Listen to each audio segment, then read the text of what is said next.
Hello and well done, because you're now on the journey of being a Reiki practitioner where you can start to do healing on other people. Now, I might have mentioned this before, often, you must make sure that you ground and protect yourself every day, ideally twice a day, morning and evening. And this is even more important now that you are a Reiki practitioner. Because even if you're trotting along the street, taking the dog for a walk, going shopping, going to buy some petrol, you're with other people, so they will have issues. They might have sadness, they might have anger, they might be stressed, they might have, bereavement, loads and loads of things. So as a healer, you will intuitively be feeling the needs of other people. So that is why you need to put a shield around you. Also, when we do healing on other people, really we're doing a clearing session. I know it is healing, but we are clearing their negative energy. And it could again be, back pain, it could be headaches, it could be any sort of trauma, emotional, mental or physical. Now, with us doing healing on others, it's also important, before we practically do some healing on somebody, when they're in the room, sitting in a chair or lying down on the therapy couch, it is good housekeeping, shall we say, for you to ask for any negative energy to be removed off them first using your pendulum. All you need to do is just hold your pendulum. When you've asked to be grounded, asked to be protected for yourself, asked to be grounded and protected for your client, and then ask for any negative energy to be removed from the client. It's just a little thing, but it doesn't half make a difference, because with your spirit guides that are helping you, your healing guides, if they can remove any heavy energy that's on the outside of the client, that then ensures that the healing is going to work quicker and faster. But more importantly, it means nothing is hopefully going to be sticking to you.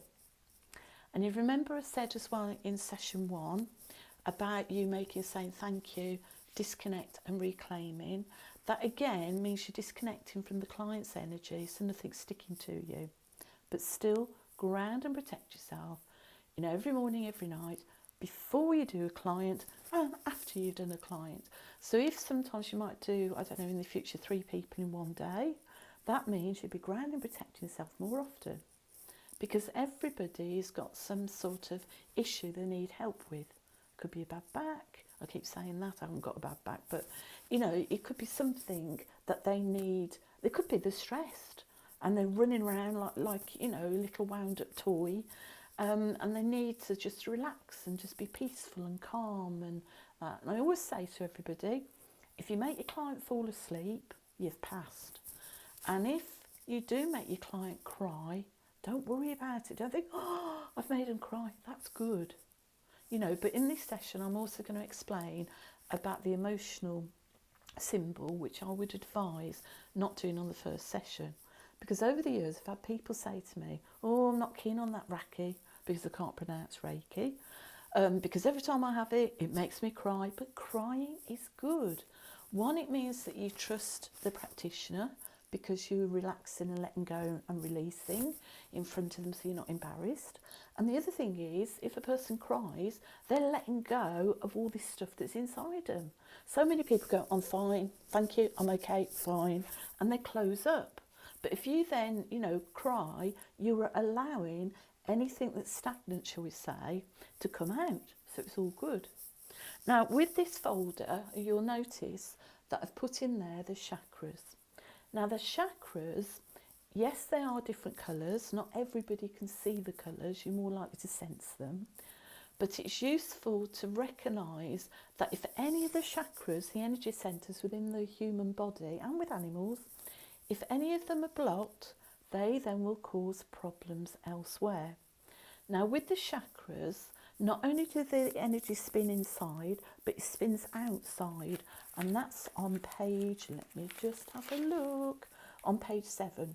So you'll see not only they go inside, but they also project out. So that means they're important to the auric field. Now the auric field is the energy that goes around the body.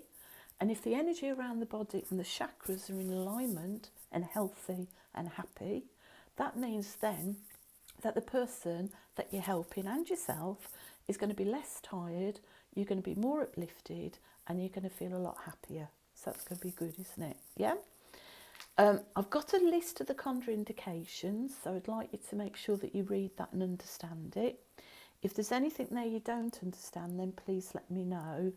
But with the COVID, you might find that there's going to be a lot more things, you know, that you're going to have to add to that. And like with most things, they do keep changing. So the insurance company, just keep checking what's up to date, and also check with me if you want to, with that there as well. Now, giving consent for a healing session, the client has got to, you know, ask you. You can't force yourself on somebody. You know, say, oh, I know you've got a bad back. Come here, I'm going to do you some Reiki. You can say to somebody, you know, I do this Reiki healing. You know, if you want me to see if I can help you, you know, you only have to ask me. Because if you force yourself on somebody, they're going to be closed down and they're going to be, no, I don't think so. And they're not going to be relaxed. So in which case, ensure that you do, like, give some hints, if you like, for them, you know, to say that you can help them. And every single person, every animal, as far as I know, will benefit from Reiki. They absolutely love it. And by the way, with the animals, the veterinary surgeons and the insurance do prefer you to do a separate course on it, which of course I do, you know, because it just shows that you've had some experience dealing with the animals. And I do that with the horses at the local stables where I've got my horse, Monty. But with animals, you do need to consent. With children, quite obviously under 18, you need consent of their guardian. You know, so you do have to make sure, when I say guardian, you know, of course it's the parent and that as well, isn't it? And it might even be, if you are helping a child, if they've gone through bereavement, the mum and dad have gone through divorce or something like that, and the child needs some help, what you could do is have the child with you, with the mum. And the mum or the dad can be sitting, you know, somewhere separate in the room. Make sure they've got a gold pyramid above the mum and below the mum and the dad, or whoever, just one of them. And the child will often say to the mum, oh, I can see colours. You know, I've even had one child say to me, wow, that was cool, you know. So children do love it and they relax. And in many ways, children and animals are more open to it, because with us adults, we often put, oh, she just said it's going to feel cold. It's going to feel cold, it's going to feel tingling. You're putting all sorts of suggestion in the head. But with children and animals, I find they're lovely because, you know, that they're brilliant, they're so honest. You know, and with many, you know, great big horses and that, I'm going, and my cockatiel used to fall asleep and then like wake up and think, where am I? And then go back to sleep again. It's amazing how it helps. So it has to be consent, you know, that's quite obviously. Now, the other thing is, you will find, even when you're doing friends and family, they may reveal some secrets. They may reveal some of their dark fears. They may reveal something that they feel guilty of, or something that's happened, you know, as a child. You know, and that could be, you know, that they felt upset because the hamster died. It doesn't need to say it's anything traumatic. But as healers, because we've got that energy, you're going to find that people feel comfortable. Even strangers are going to come up to you and say, I don't know why, but I feel I want to talk to you. Or I don't know why, but I'm telling you all my problems. You know, and I've never told anybody before. And that's because of your energy. Now, with this, quite rightly, we must keep whatever we're told confident, you know, in confidential. So when I say confident, they've got to be confident in us that we are, you know, not going to divulge it to anybody, and we're confident that we can take on their feelings, you know, what they're telling us, and we're not going to get too emotionally involved. We're going to care, but we're not going to get too emotionally involved. And the other thing is, legally, if ever we divulged anybody's secret, then of course we might end up, you know, in a court of law or something. Now, quite rightly, if it's a young child, you will have the parent there with you anyway. You know, so if it's bullying, they need to get in touch with the school, and you know, and if it's abuse or anything like that, you know, you need to then contact the authorities if you feel that you need to. You know, my advice would be, if you came across that, is get in touch with the insurance company without giving away too many details and see what they, you know, advise you to do. Because with most employment laws and laws in the country, often, you know, some of them are static, but they are, you know, changing, you know, with new regulations coming on board. And if anything at all that you're unsure of, if need be, contact me first. And it can all be confidential, you know, with that there.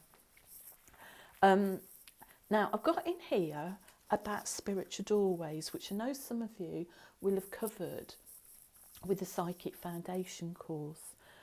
But with spiritual doorways, it's good for us to have a guarded one in our therapy room, or a room where you're going to be doing some healing, because that vortex, because it's got guards on it, spiritual guards, is going to release and help you remove any heavy energy.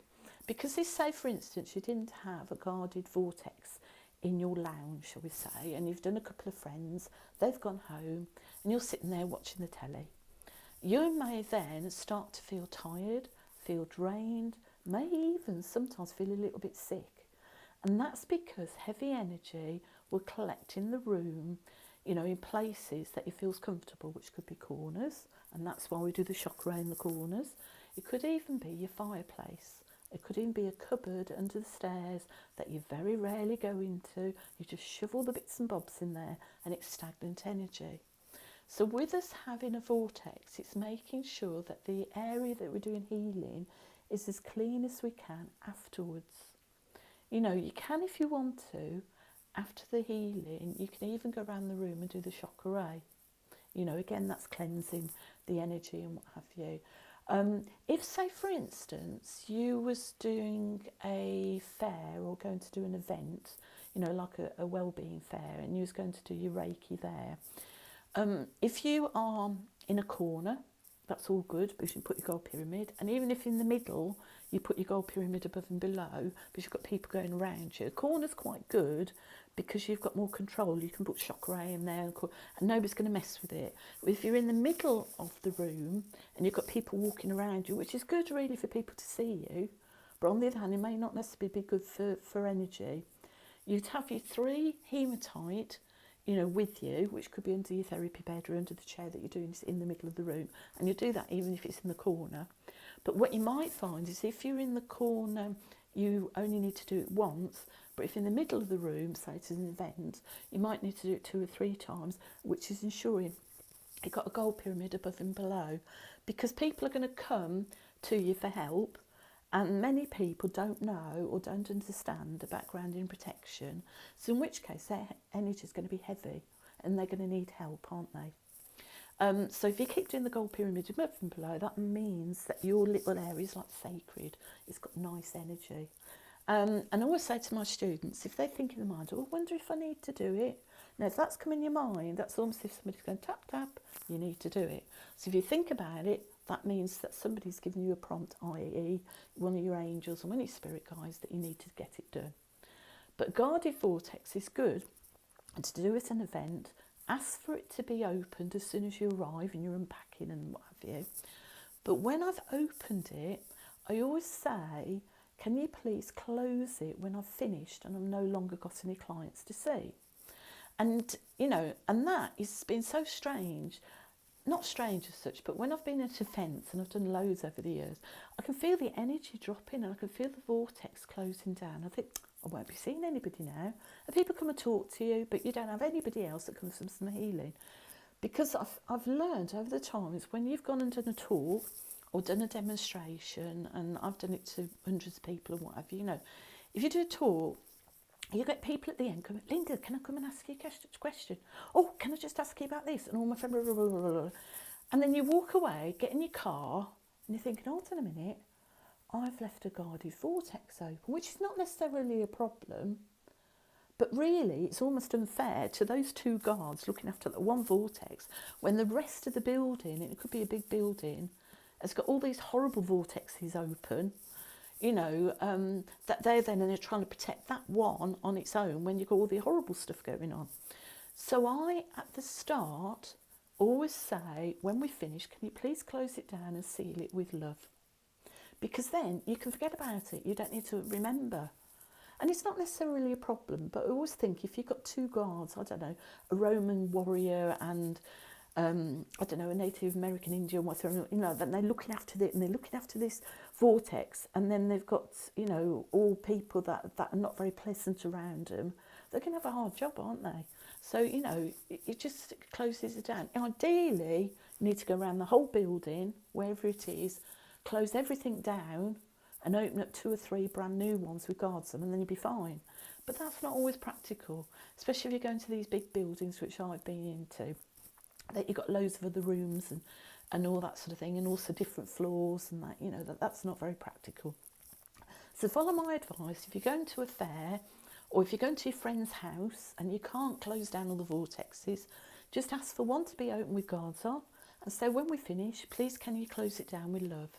And that then, you don't have to worry about it. And with me, if it's spiritual, it's easy. If it's something complicated, you're going to get a bit flummoxed and you think, oh, I can't be bothered and all that. Try and keep everything easy. Try and keep everything intuitive, and it'll just flow. Your angels and spirit guides are helping you and they're looking after you. So just let them do their work. Try not to interfere as being a human. Yeah? So that's your guarded vortexes, and you already know how to do them around the house. And you don't need to go into every room of your house. The only thing is, wherever you are closing down any old vortexes and opening new ones, you need to be in situ. You can't be sort of miles away and do it. That would be unfair to your spirit guides and angels. But, if it's your own home, close them all down and then open for 2 brand new ones with guards on, and ask the guards to be replaced when they get tired. And that can stay there for hundreds of years. The only time I've closed mine down is when we've had the cladding done in between the walls of the house, because they were drilling and doing things and what have you.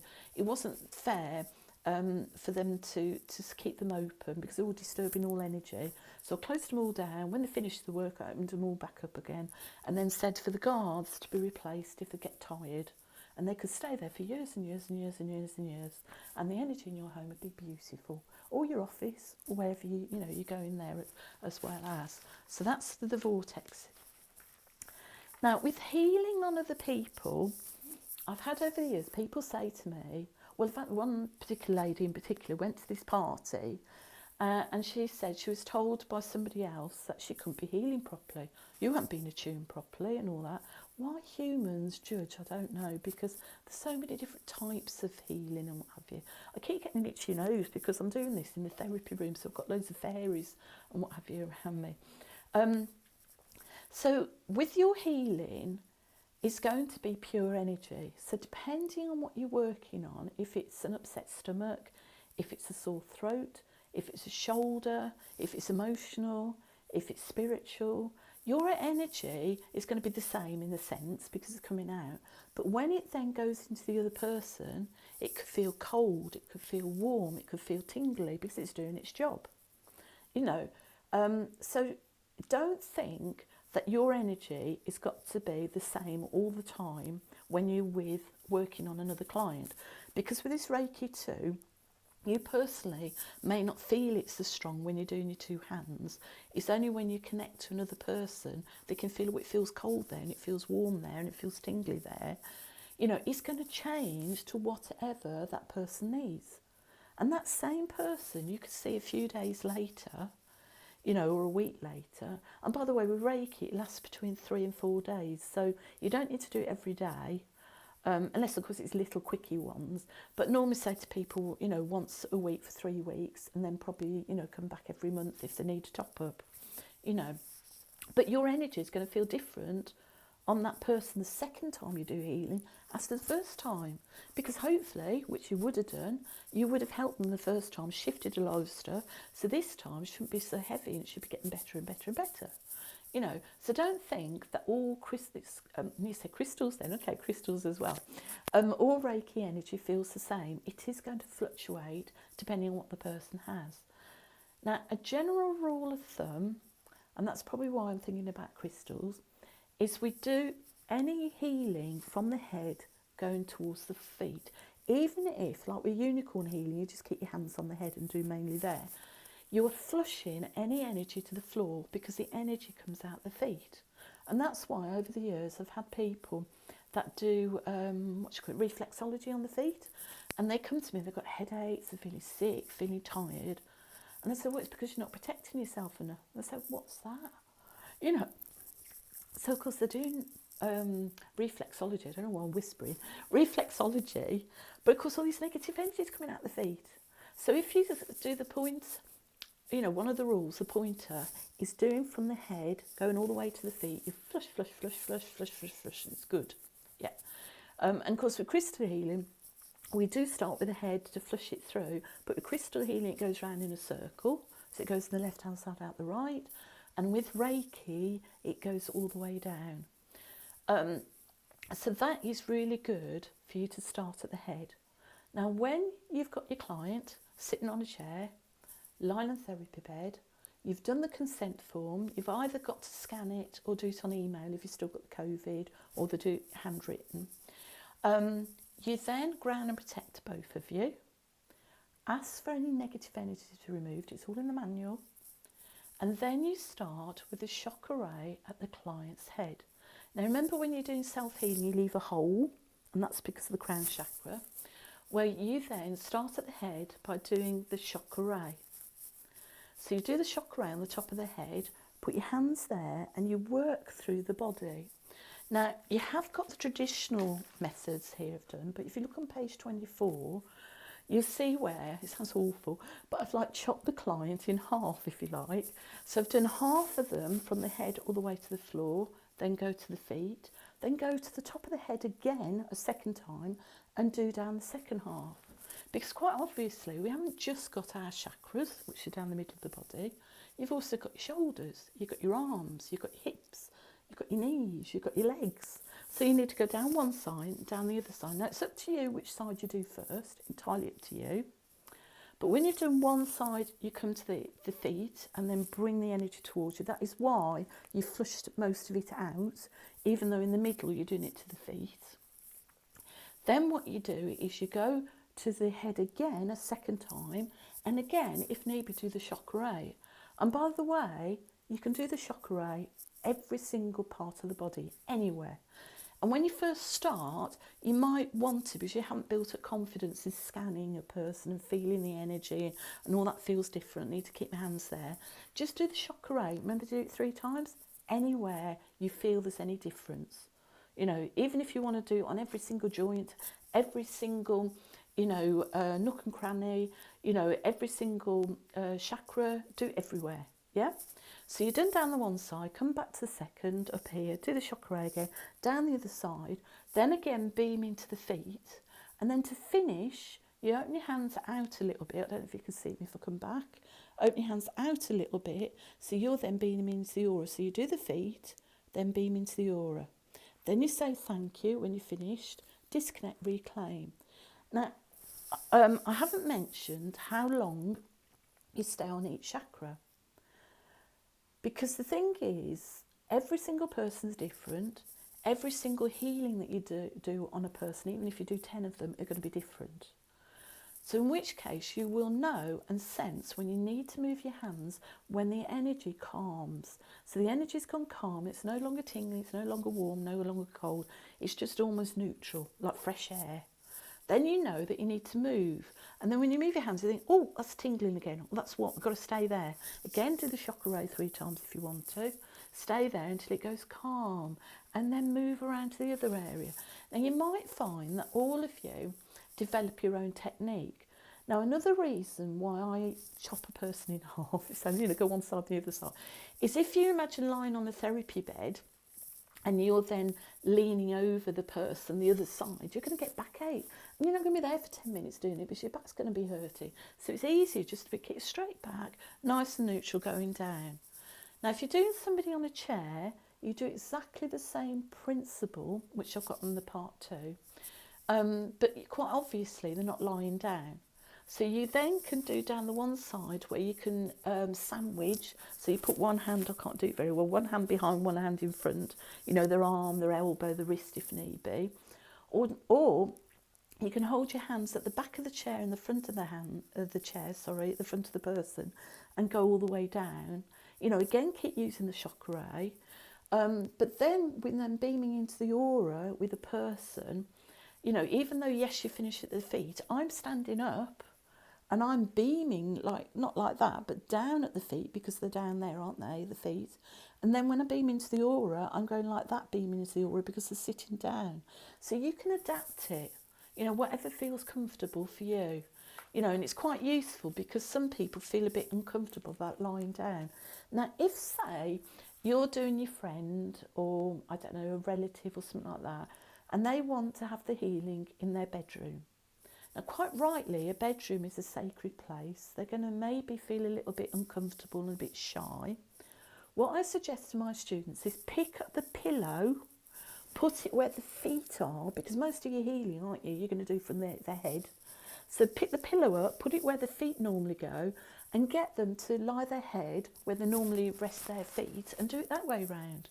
But then when you come to the end of their feet, quite obviously you can't move the bed away from the wall and stand there. What you do is just do it to the side. So instead of going like that, you just go to the side and beam into the feet, and then go back to the other side of the bed and round. Now, quite obviously, if you've got somebody that's got a bed that's shoved into a corner, you know, you might need to adapt it, in which case, the trouble is, if you ask somebody to turn over or move around and they've gone to sleep, it's a bit, you know, unsettling for them. But if need be, maybe use the chakra more on the side that you're going to lean over, so it's stronger and you don't get so much of a bad back. You're going to just adapt it. The thing is, over the years, I'm used to doing animals and children, and, you know, you have to adapt what they feel comfortable with, and, you know, and even with people when they're lying on the side or lying on the front, you know, whatever feels comfortable for them, we just got to adapt it, because our energy is like water. As soon as you touch a person, or as soon as you then even hug someone, no, we're not allowed to hug with COVID, like that, you're giving them healing, even if it's only a little tiny bit for a couple of seconds, you're giving them healing. So wherever you place your hands, it's going to be absorbed, and eventually it'll go around the whole body, you know, but it's just with us doing the chakras that makes it stronger. Now, the Seihei, that's that one there, is the emotional symbol. Now, this emotional symbol will often make people cry. Now, I've said earlier that it's good, people crying, but invariably people feel embarrassed if they cry. So I would suggest not using this for the first couple of treatments, and you might not even feel that you need to use it at all, because the person's been very open, the person's been very relaxed with you, they feel confident with you, they've given you, you know, their inner thoughts, so you may not need to do it. But this symbol is called the Seihei. Now, the Seihei, and I might not be pronouncing it properly with my accent or what have you, but because it's Japanese, but the Seihei is good at releasing any emotions and any blocks. Now, because of this, we do not do it any lower than the heart. I suggest to all my students just to place it 3 times in the head. So, you know, when you've done the chakra, you might want to do it at the beginning of the treatment and then do 3 Seihei and then leave it, don't do it anywhere else, and it will just travel to where it needs to go. Or the second time, when you go around the second time, you've done one half and the second half, then do the Seihei. But the Seihei is really strong, and what you can do if you want to, you might need to pause the video so you can have a go at it, is if you feel the air in front of you, then if you sign the Seihei with your hands, like that, and do that 3 times, or even just do it once, and you feel it feels all spongy, and then go like that and flick it away, because you don't want it in yourself. But you can feel it yourself if you want to. That's entirely up to you. Now, the Seihei is also a purification. It's also, I've never done this, but apparently you can use it to, not rehearse, what do you call it, to remember any notes. So if you're doing an exam or something like that, you can sign it 3 times in the exam, so you're absorbing the information. Another thing, again, I haven't used it because I just asked the fairies in my mind, come on fairies, if I've lost something, where is it? But apparently you can use the say Reiki if you've lost something. You sign it, think of the thing, whatever it is, and then eventually you'll find it, you know. But it's entirely up to you, but you must not do it any lower than the heart, yeah? Now the case studies, with you, because you'll be sending me emails and feedback and what have you, we can liaise with each other how you're getting on, and I do that with all my students, even students I've known for 20 years. That they keeping in touch with me and let me know how they're getting on and what have you. But you do need to do a consent form. Now with the COVID, I would suggest sending the consent form through email, or you can even photograph it if you want to, send it through your phone, and then they need to sign it and feel it in and then send it back to you, again either through photograph or through email, because you need to have their consent for us to do Reiki.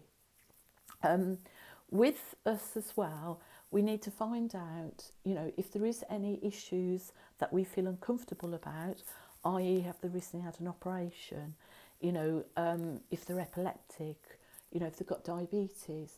And in all cases, if you feel a little bit nervous, just ask for the client to contact their GP, and their GP then will give permission, either yes or no. In some cases, some people like written permission, but quite rightly with GPs, they're very busy. I know that through being an ex-practice manager. And, so that might not be necessarily practical. But so long as the client said on the form that the GP, the doctor's given permission for them to have Reiki, and I've never known it, by the way, Reiki, for them to say no, and it is recognised, often in most medical professions, with the Reiki, and I even have doctors and nurses and that come to me as well because I find it really relaxing. But we just need to be aware that we are professional and it is our insurance and we must have consent, yeah? Now, on part 2, we've got here, I've already mentioned about doing healing on a chair, and you might want to develop your own technique. But thing I love about Reiki is we can do distant healing. Now, distant healing can be anywhere in the world. It can be any time, so it can be in the past or it can be in the future. So if somebody is going to the dentist, I don't know, next Tuesday, we can now do on Friday for Tuesday coming, and we can do distant healing. We can do distant healing to anything that's been sad in somebody's past, for ourselves, by the way, as well as other people. You can do it anywhere in the world. And it might be an idea for you to ask somebody that you know that lives quite a way away, that you then can send them some distant healing. But if you do, I would ask them if they can have it while they're awake, at a time that they then can report back to you what they felt. Many people like distant healing when they're asleep, which is lovely. But for you, I like you all to have confidence in what you're doing, in your abilities. So never ever doubt it. If you go to a restaurant and you order fish and chips, you expect fish and chips. You don't think, oh, I hope they don't bring me sausage. I hope they don't bring me pie. I hope it is going to be fish and chips. So in other words, if you've ordered something and sent it, you trust that it's going to come back again, aren't you? So never ever trust your ability to do distant healing. Now, distant healing, not only do we do time and space and where it's going to and to whom, but we also need to put a time scale. Like, we would like this distant healing to go for 3 days or for 1 day. Personally, like when I do my distant attunements, I like to do it live. So that person, even if they're the other side of the world, they're ready at that time, at the same time as me, so we connect. I'm not one of these that sends it in a ball and calls it down and different things like that necessarily. Occasionally I might use that with unicorn, because with unicorn and dragon and the others, you can put in suspend and bring it down because it's a lot stronger. And also with the unicorns and dragons, they don't have a watch, quite obviously. And by the way, they are true, they are spiritual, they are real. You might think I'm nutty, but I'm not. But with distant healing, you need to actually say, out of politeness, can it be for the next 3 days or for the next 3 mornings at 1 o'clock in the morning? You need to put a time on it, you need to say a place where it's going, and you need to say who it's going to. Now, when I do it, I'm really good at imagination. I'm really good at thinking things in my head and, projecting my thought. If you're not sure who the person is, you might want to ask if you can have their photograph. You might, if you want to put their name and address down and all that on a piece of paper. To me, that's too analytical and logical. I like to feel the person. And the time, I did one fairly recently, and I picked up the person on the right ankle was really sore and loads of energy. And lo and behold, she twisted her ankle, which I didn't know about. But you do pick it up in healing. I mean, don't forget, I've done it for years, and as a little girl, I've been quite open to spirit. So, not expecting you to run before you can walk, but we do trust, and it will develop. And some people start to see colours and all that, and you develop what you feel comfortable with. But if you can, use a photograph. That's my favourite. Or mentally just think of the person. You can also, if you want to, get a soft toy. And this is quite good if got somebody poorly and you want to, like a child, something, give them a soft toy. Again, I don't know about so much with COVID. You might not be allowed to do it at the minute. But you can put chakra and that into the teddy bear or whatever it is and give it to the child.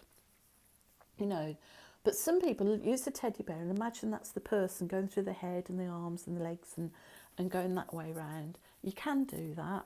But again, I prefer the photograph one. Use whatever method, feels good for you and that you feel comfortable with. Now, the other thing is, with us doing distant healing, if somebody, say, has broken their leg, you will send the distant healing and imagine them not only better, but even better than better. So if they've had a broken leg and you send distant healing, you imagine them dancing, or you imagine them playing football, or imagine them jogging. So not only is their broken leg better, but it's even better than better. If, say, for instance, somebody had got throat cancer, when you send them distant healing, you imagine them singing. La, not that I can sing, but you imagine them singing. You imagine them not only being better, but better than better. So you then are projecting that. You don't think, oh, they've got a broken leg, I'm going to send it to the broken leg. You're going to send it to the whole person. And you're going to imagine them, but even better than what they are. Now, with distant healing, easy peasy. You can do it any way you like. I like to do one for one person, not put everybody in the same bubble or the same situation. And by the way, I don't know if I've said, but you can send it to a hospital, you can send it to a war zone, you can send it to COVID, for it to be with love to clear and disappear and what have you. You can send it to anything, a situation, a person, any way you like, a building, anything, absolutely anything, because healing can go anywhere. It's our intention, our love that's projecting that. So with the distant healing, easy peasy, find somewhere that you feel quiet and comfortable and calm. Imagine or use your pendulum with you being grounded and then having your gold around you. And if need be, put some crystals nearby, or like I've got a salt lamp here and I've got Naheem here, my main spirit guide. And what you do is then, in front of you, you sign 3 chakra, like that, and then you sign, which you've already seen, haven't you? The Honsha Shishone symbol. Now, at the moment, I would like you to practice it, like keep drawing it and remembering it. But at the moment, you can just look at the page and imagine it. So you remember that I'm just going to unclip it. You'll know what the Honsha. You won't forget this one in a hurry. You might forget how to sign it.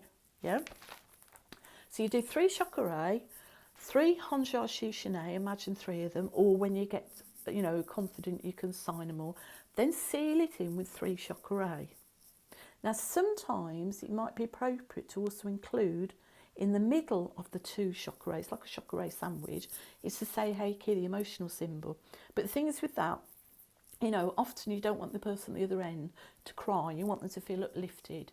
But if it's appropriate, excuse me, I'll get hiccups. It's appropriate, do it. If not, just leave it. So do the 3 chakra. Imagine the 3 Honsha Shishane, or just sign it. 3 chakra, and then you've got that energy in front of you. Put the energy, I'm going to go back a bit, energy like that in front of you, and you can feel it tingling. You can feel it starting to build up, like that. Now think in your mind, in the middle of this bubble, like balloon, what you would want the healing to go to. So just think in your mind what healing you want it. Oh, you can feel the energy changing. So you can send it to a family member, you send it to your animals, you can send it to anything, any situation. Right, okay. Then you may find that you want to move your hands in a little bit. Like that. Right, I feel mine's bouncy. I don't feel I want to go in anymore. Right, like that. Just hold it. Yeah, that's quite firm. Then when you're ready, easy and peasy, because you've put where you want it to go, who you want it to go with, what time, and for how long. Then put your hands underneath, go like that, say thank you, disconnect, reclaim. Easy peasy. Keep it simple. But it's nice if you do people, separately in whatever situation. So, even if it's different family members, unless, of course, it's the family all upset, or you can do it as a whole and then do individuals. But it's nice to do that. But people forget, what about you? Send it to you. If you want a nice warm bath, put some Himalayan salt in it or something like that for cleansing. Put some crystals around the edge, not in the water, because of course you don't want them to get contaminated if you let go of negative energy. And also some crystals don't like water and some crystals don't like the salt. Put crystals around you, you can have a candle lit up. So you've done the chakra in the water 3 times. You then send yourself some distant healing to come in a minute or 2 minutes or 5 minutes. You then get in the bath water. You've not only got the chakra and you've got the Himalayan crystal, salts and that there, and you've got the crystals around you, but you've also got your distant healing come in. Do that. Or if you've got something you're worrying about, send yourself some distant healing for midnight or 1 o'clock in the morning, and do that. Remember to sign your 3 chakra on your pillow. So remember about you. Because if you can keep your energy up and you feel good, you can help more people, can't you? Now, I'm going to show you a little tip. Some of you may not know, but I'm dyslexic, so I'm not very good. Like, if you give me a manual and I read it, I get all confused. I can't make too much sense of the word. But if you show me, you say, you put this on there, you screw that, and you flip that, I've got it. But if you try and write it down, I can't get it. So with me, I use a lot of things visually. So with this here, with the Honsha Shishine, how I remember it, and it might be a little tip, it's the first part, I imagine that's like a teepee. I know it's got a cross on the top. And then the next bit there, I don't know if I can do my 2 hands there, I imagine that's a bird on a bird table. You can see the beak, and you've got the 2 wings or whatever, and there's the bird table. Imagine that's on a bird on a bird table. And then the last bit, you'll have to use a bit of imagination, the last bit there, I imagine it's a lady in a skirt kicking a football. I know you've got extra bits, but like imagine that she's kicking, wee! So that's like a skirt, isn't it? Kicking a football. It's just a little thing. There might be some sort of tip. But if you've got like little prompters in your head, you think, oh, because it's quite a long one.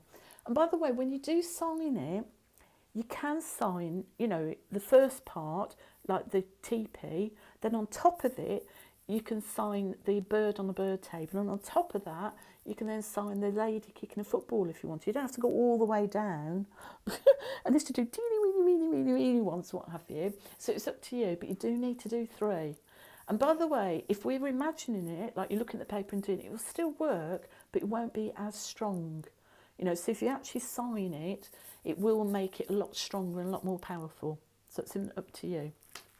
So that's with the distant healing, and I've got on page 15 about doing the chakra. I call it chakra sandwich. So you do 3 chakra, you then do the 3 Honsha Shishine, then make a bubble, go like that, say thank you, disconnect, reclaim, something like that, yeah?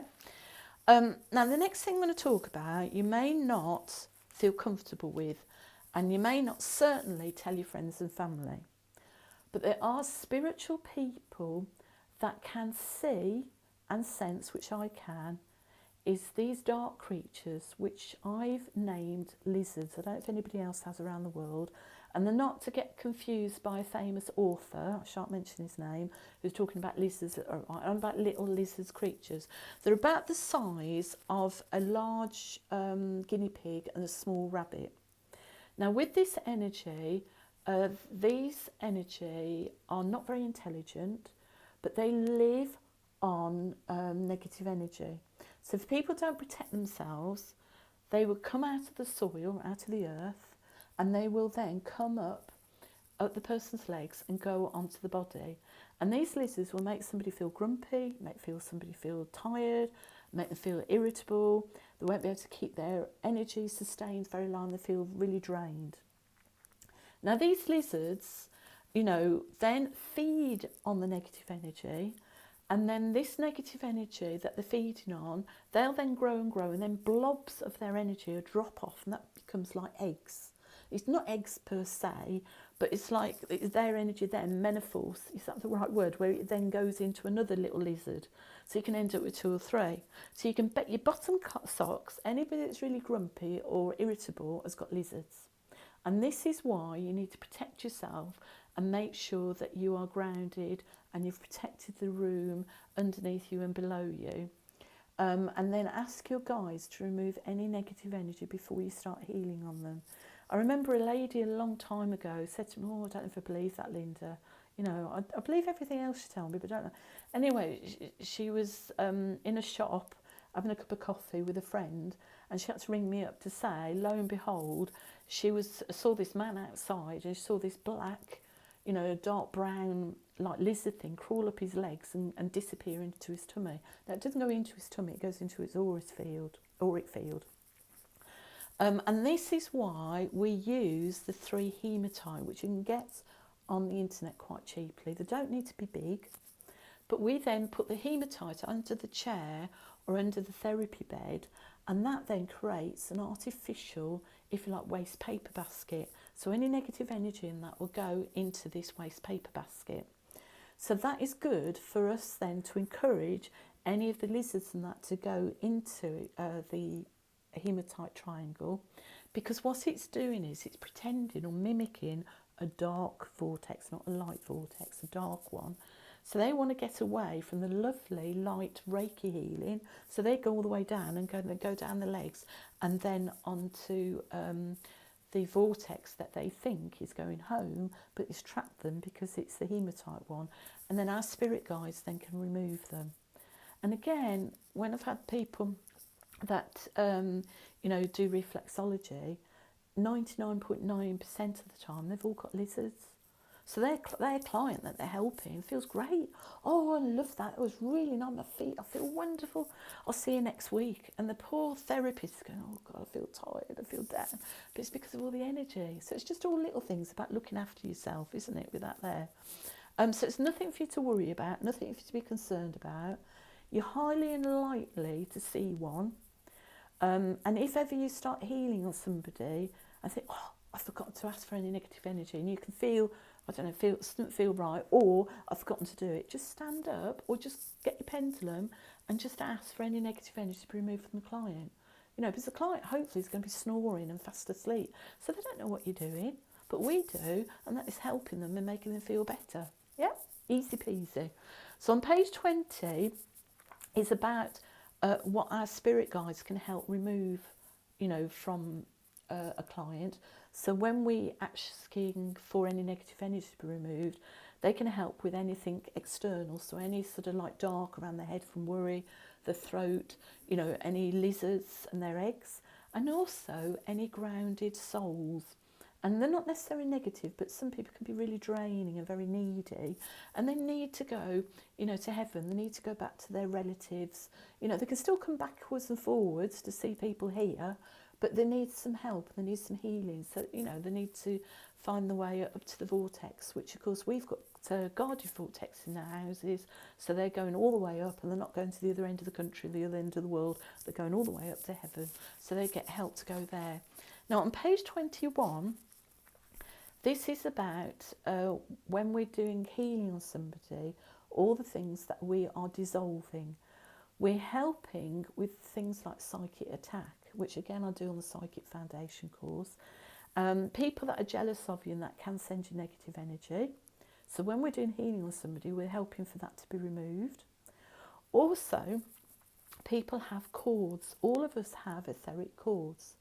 Many of these cords are good. So these good ones could be to our children, could be for our family, could be to our loved ones, could be to our animals, could be to your job that you love. But some negative ones could be a promise that you've never kept, something you're feeling guilty about. You know, a negative ones could be some sort of anger issue and you're not letting go. So when we're doing healing on ourselves and other people, we are then dissolving anything dark, but also repairing anything good.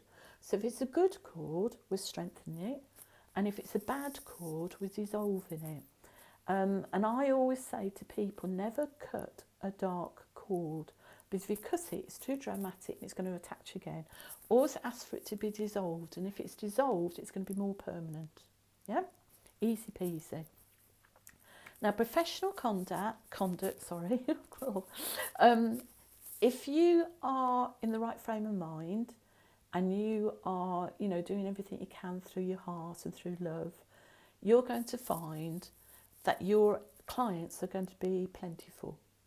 If, say, you are going through a stage in your life that you're feeling a bit upset and stressed, you probably find that you need some healing on yourself first. So that's why you need to have more grounding and protection, you know, and ask for healing from your guides when you do self-healing and using the chakra ray. So keeping your energy good will make sure that then you are helping as many people as possible. Now, if you went out every night and got drunk, if you went every night and I can't think what, I don't want to say anything on film, but you know, that then will project into your aura. That will be your essence, that will be you. And by the way, I'm not a goody-goody, I'm cheeky and what have you. But our spirit guides and our angels know what situation we're in, and will know when we need some time on our own or know when we need more clients. So keeping your energy good will then ensure then you'll get more clients and more people coming to help you. I've known in the past when my husband Paul and I have been on holiday for a week and I've had not one client, nobody. We're driving back in the car and ping, ping, ding. And I'm getting people asking, can I book in? Can I have an appointment? And they're only just doing it this morning. It wasn't to do, you know, that we've got no mobile reception. It's like the guys know. And like with our students, as soon as they have got insurance and they start, you know, doing that, they're projecting that energy into the ether, into heaven, into spirit, saying I'm open for business because I've got my insurance. You know, it's all these sort of things. It's what you project out. It's looking after your energy. Be careful who you allow to come into your energy field. So, you know, like most of us have got lovely hairdressers, lovely people that do your nails and all that sort of thing. You know, so if you then have got somebody nice that's coming into your energy field, not a friend that's very draining, you know, somebody that's very selfish, they come into your energy field, they're going to be taking some of your energy. So just be a little bit choosy about who you pick. Because with Reiki, that energy is going to come through the person out to the client. So if that person's got sort of like issues or something like that, some of that energy, if you're not careful, can then go to the client. I remember years and years ago, I was on a Reiki share. Oh, I don't know how many years ago now, don't know. But I had sinus infection. Touch wood, I've not had one since. But when I was doing Reiki on this healing share, it was really weird. You know, the side that was fine, it came out strong, and the side that I got the like my nasal, whatever you call it, sinus, nothing came out my hands. But that happened to show me, so I could repeat that story to others to say, if we don't look after our energy and if we're poorly, the energy's not going to come out. You know, and if ever you're feeling down and poorly, just keep putting protection around you all the more. You know, that's quite good. Make sure you always complete the paperwork. Animals must have veterinary surgeon permission. I'm just reading here to see if I've forgotten anything. And if in doubt, if somebody's taking the mickey, or they turn up and they're drunk, or they've been rude to you, and you are not feeling comfortable with the person, never ever be afraid to say, I'm sorry, but I don't feel comfortable doing the treatment. You know, and don't be afraid not to charge them. I haven't done this with anybody with healing, but I've done that with somebody with a reading, and I can't tell you the details, but it's because of a relative and that I wasn't allowed to get a connection because his relative didn't want me to. I didn't charge her, just gave her a cup of tea, went out fine. But because I was genuine and because I was honest, because it's my reputation, that particular person respected me. And that particular person sent me loads of people. Go and see Linda, go and see Linda, go and see... You know, so don't be afraid if you think that that person that you're going to do healing on is taking the mickey, if that person's not respecting you, you know, put a lid on it, because it's not just us, we're just the pencil. These lots are the artists, these spirit guides are the ones that do the work. So if we're allowing that person to be disrespectful to us, you know, our guides then, you know, are going to feel a bit let down, aren't they? Yeah, so you know, make sure that you do that. And I'm here if ever you need my support. Now, I've included about confidentiality and also data protection. And I do advise all of you to be registered with the ICO, because it's not, I think it's about £32 or something every 2 years. It's not a lot of money. But that, again, is projecting that energy out to say that we're looking after people's records. You know, as well as this new GBDR, I can't remember, you know, the new regulations that have come out, see my crown chakra's going. You know, and that's projecting that energy out, that we are looking after people's confidential information, you know, in a good way. And that we're getting it password protected, we're ensuring it's on external hard drive, you know, we are scanning it, we're making sure any paper copies and that are burnt or shredded, you know, and these sort of things. So it's just being responsible. On page 27, you've got there about your lineage. So if you write your name down or print it off, and that's something to be proud of, you know, to put there, and it just shows that how special it is, because there aren't that many of us masters, you know, that then have passed it on to students, like I passed it on to you. So 1, 2, 3, 4, 5, 7, 8, 9, 10, 11, 12, 13, 14, is it 15? You're the 15th or 16th. So that just shows from over 200 years ago how pure the energy is. And that's why it's traditional Dr. Yusi Reiki. So that's lovely. The next page that I've put there about starting your own business. So there's just some sort of like tips and that for you to do. You know, if you need any help or anything or advice, then just get in touch with me.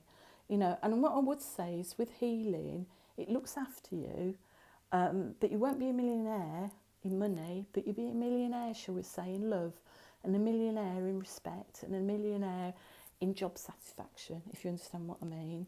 You know, and money's not everything. You know, that you want peace of mind, and you want to feel calm, and you want to make sure that you've made a difference in life. Yeah?